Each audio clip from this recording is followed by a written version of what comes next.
We have America, Columbus, we have Xiamen in China, Gunma in Japan, and we have Osterode for Germany.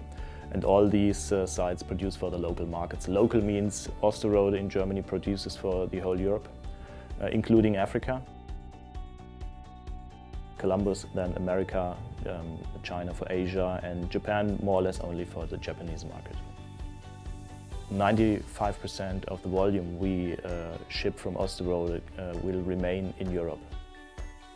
With the highest output square meter wise, we very regularly hit the 100,000 square meters per day for one line.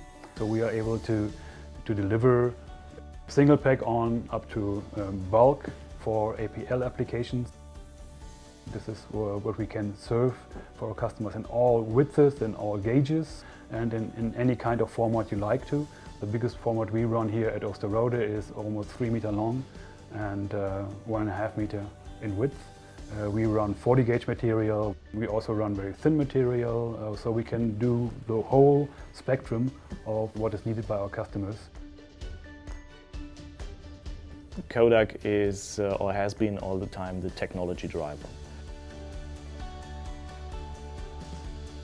We have about 3 to 5 million euros here every year in capital budget to invest in our plant to build up either new sections or new operations or to improve existing ones.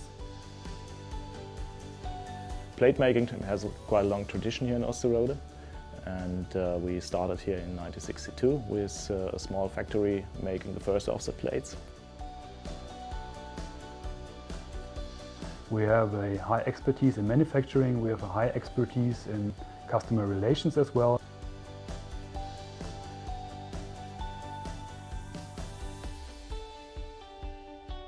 We pretty frequently get the feedback from our customers that one big plus of Kodak is that they are most of the times closer to the customer than our competitors. And we know them, we know what they need, and definitely something that I would say puts us above our competition.